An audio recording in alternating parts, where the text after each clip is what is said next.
जय श्री कृष्ण। राधे राधे।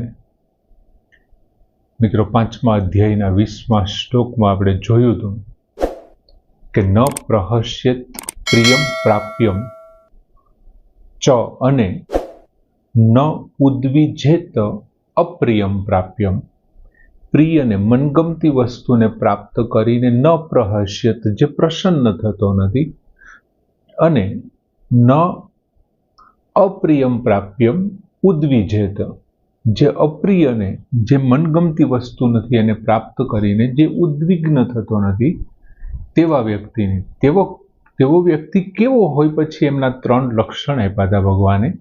एक तो स्थिर बुद्धि, स्थिर बुद्धि वाळो। त्यार पछी कीधुं असम्मूढः, जे मूढ़ता रहित छे, अने ब्रह्मविद, जे ब्रह्मवेता माणस छे। एमनी स्थिति शुं थाय छे? तो के ब्रह्मणी स्थित है, ब्रह्ममां स्थित होय छे। अने हवे भगवान ए ब्रह्ममां स्थित थयेला व्यक्तिने आगळ शुं थाय छे अने ए केवा सुखने प्राप्त करे छे जे ब्रह्ममां स्थित थई जाय छे, एमना विशेनी वात करता 21मा श्लोकमां भगवान कृष्ण बात करे छे के बाह्य स्पर्शेषु अशक्तात्मा विंदति आत्मनि यत सुखम। बाह्य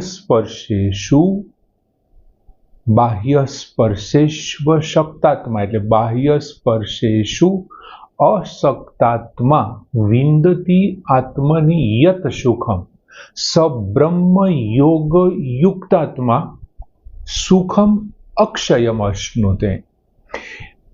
पहली लाइन में भगवाने एवं कीधुं के विंदति आत्मनि यत सुखम, ते अंतःकरण में जे सुख ने प्राप्त करे छे। बीजी लाइन में भगवाने छेल्ले एवं कीधुं, टूंक में बीजा अने चौथा पद में भगवाने बे जग्याए सुख प्राप्त करवानी वात करी। एमां बीजा पद में विंदित आत्मनि यत सुखम, जे अंतःकरण में सुख ने प्राप्त करे छे। विंदती एटले मेळवे छे, प्राप्त करे छे। अने चौथा पद में भगवान कहे छे सुखम अक्षयम अश्नुते, अक्षय सुख ने अश्नुते एटले मेळवे छे, प्राप्त करे छे। हवे बे बाबत आपी। एक तो हवे जो पहला आपणे जोईए के बाह्य स्पर्शेषु एटले बहारना विषयोमां अशक्तात्मा आसक्ति विनाना अंतःकरण वाळो साधक। केवो साधक? बाह्य स्पर्शेषु बहारना विषयोमां, सक्त एटले आसक्ति वाळो, अहीं शब्द आप्यो अशक्त एटले आसक्ति विनाना, आत्मा एटले अंतःकरण वाळो।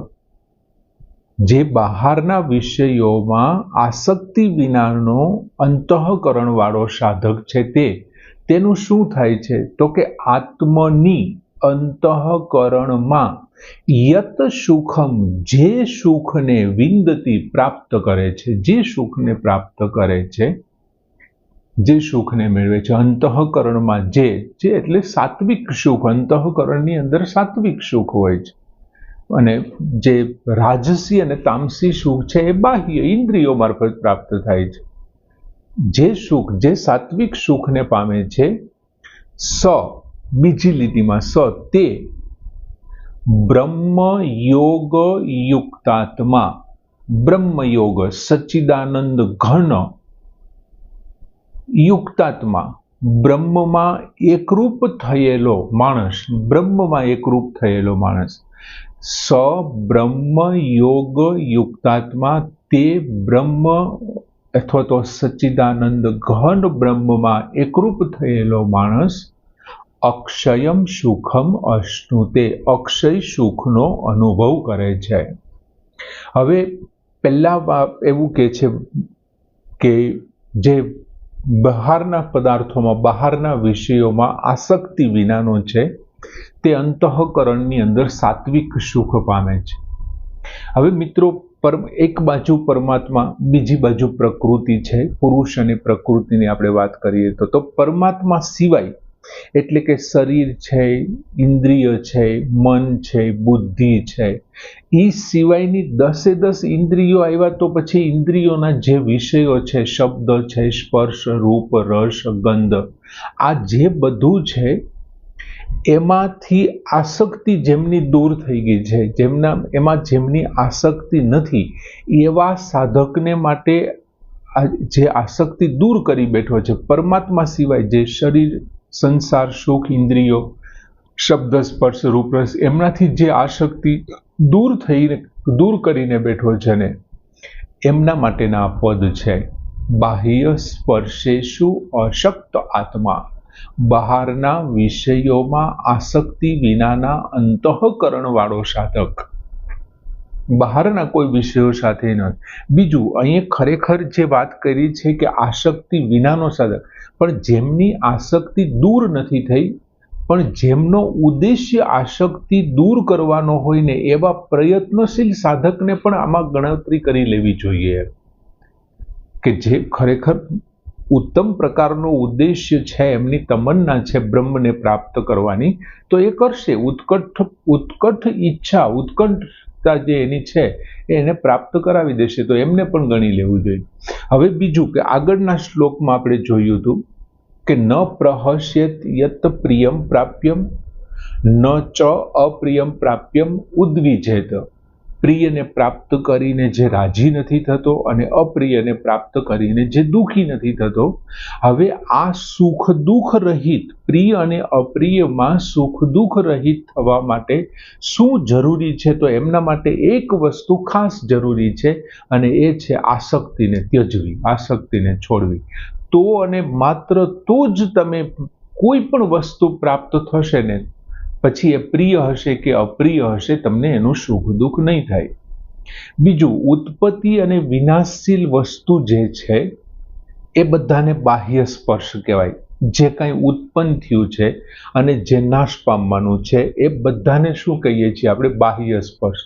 જે ઇન્દ્રિય ગોચર છે, જે ઇન્દ્રિયોનો વિષય બની શકે છે, એ બધા જ બાહ્ય સ્પર્શ છે. હવે તેનો સંબંધ, એમની સાથેનો સંબંધ પછી કોઈ વ્યક્તિનો બાહ્ય હોય કે અંતઃકરણનો હોય, એ અંતે તો બેમાંથી ગમે તે સંબંધ હોય, તમે કોઈ પણ ઇન્દ્રિય ગોચર જે સુખ કે દુઃખ છે એ પદાર્થ સાથેનો સંબંધ તમે બહારથી કેળવો કે અંતઃકરણથી કેળવો, પણ એ તમારી અંદર આસક્તિ જન્માવનારો છે, આસક્તિ જન્માવે છે. અને તે દૂર થાય તો જ તમને સ્વરૂપનો અનુભવ થઈ શકે. જો આસક્તિ દૂર ન થાય તો પોતાના સ્વરૂપનું જ્ઞાન ન થાય, સ્વરૂપનો અનુભવ ન થાય.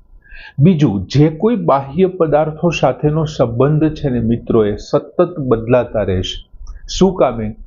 કેમ કે એ ઉત્પત્તિવાળા છે અને વિનાશશીલ છે.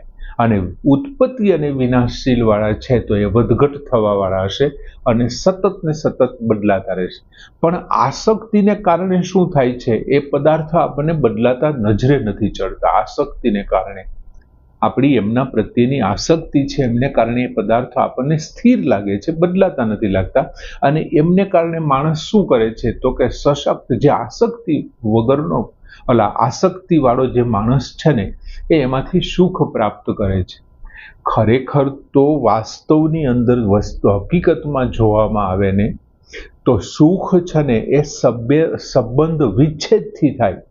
કોઈની સાથે સંબંધ જોડાવાથી, બહારના વિષયોમાં એમની સાથે જોડાવાથી ક્યારેય સુખ થાય જ નહીં.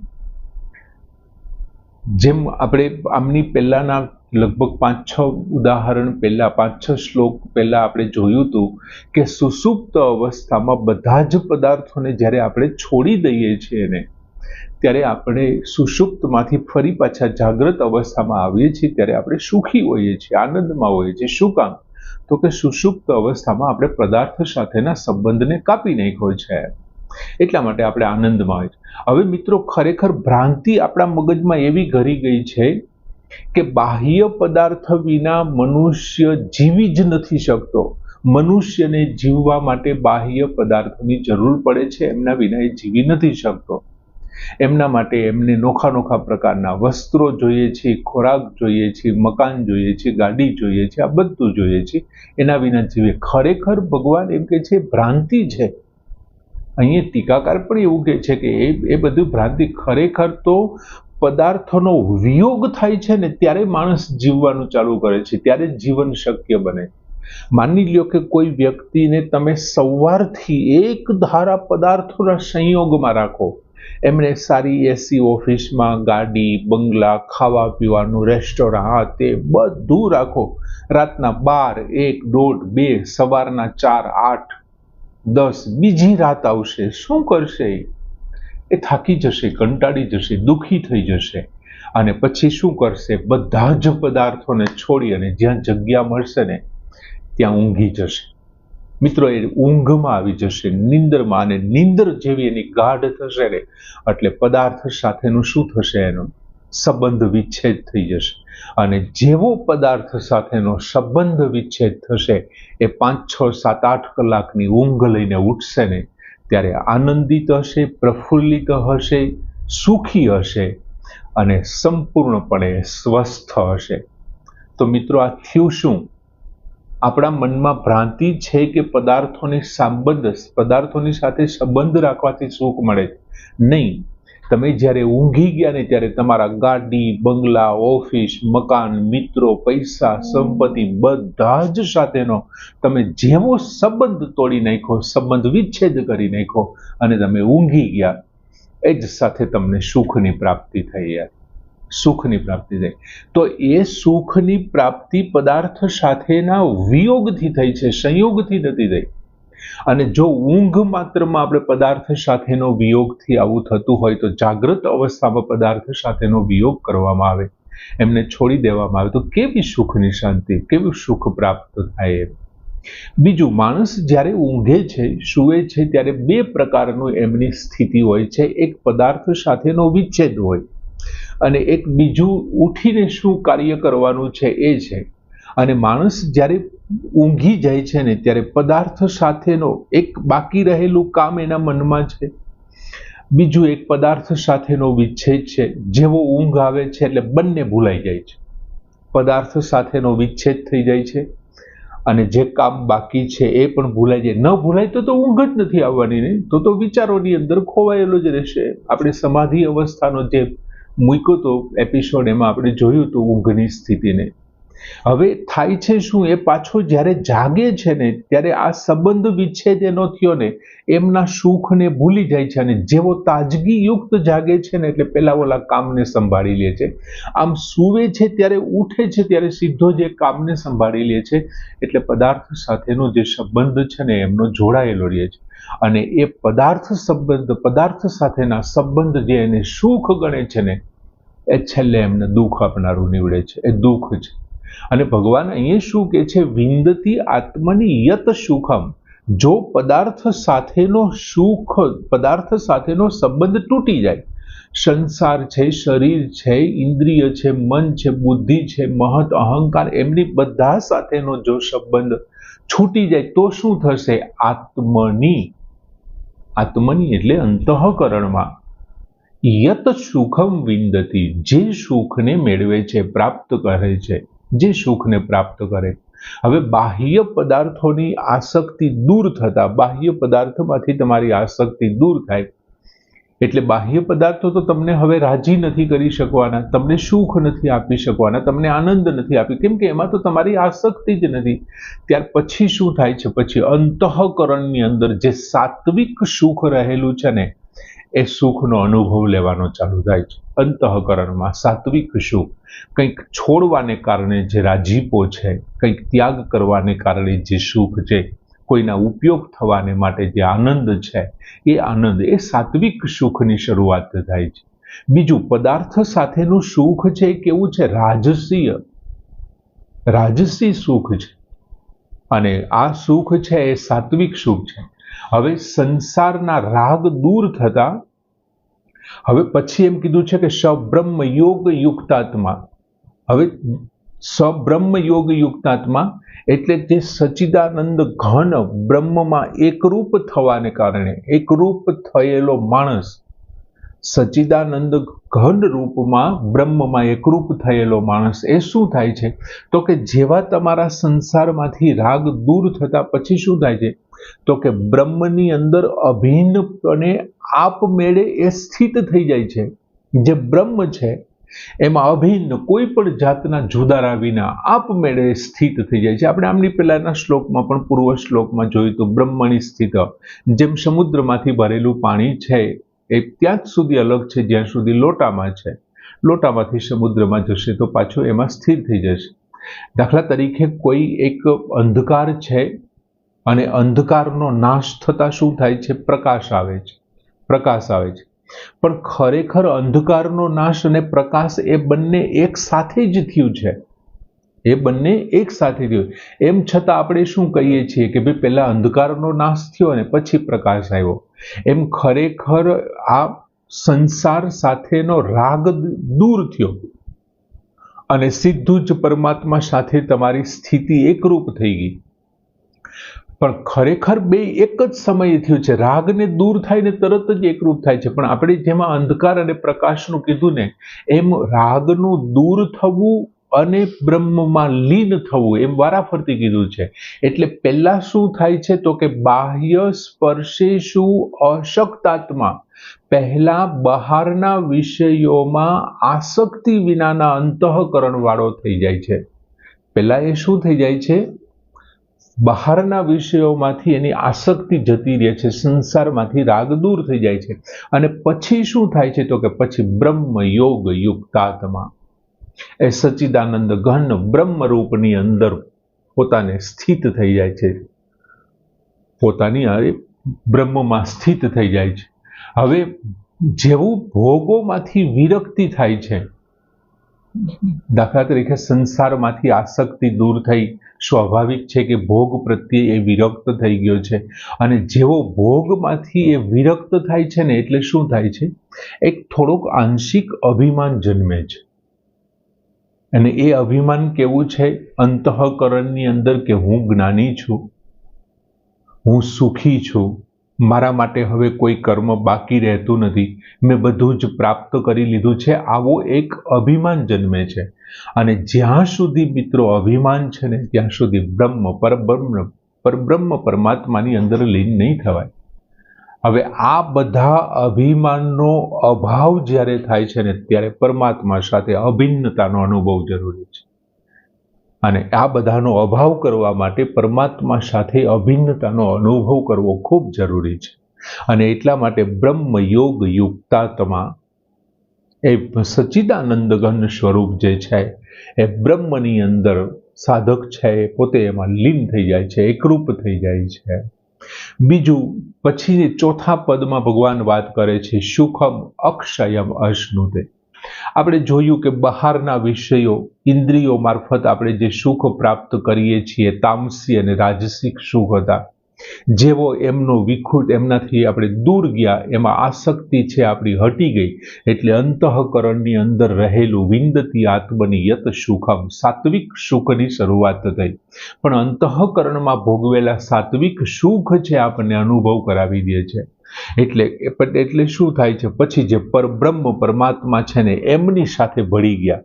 અને જેવા એમની સાથે સાત્વિક સુખથી અહમ આવે છે અને અહમનો સંપૂર્ણ નાશ થઈ જાય છે ને, ત્યારે પરમાત્મા રૂપ સ્વરૂપ જે શાંતિ છે, જે સુખ છે, એમને અક્ષય સુખ કહે છે. કોઈ દિવસ નાશ ન પામે તેવું, કાયમને માટે આઠેય પ્રહર આનંદમાં, ગંગા સતીના કહેવા પ્રમાણે આઠેય પ્રહર આનંદમાં, જેને જાગી ગયો તુરિયાનો તાર, જેનો મહારાજ છે મહેરબાન રીએ.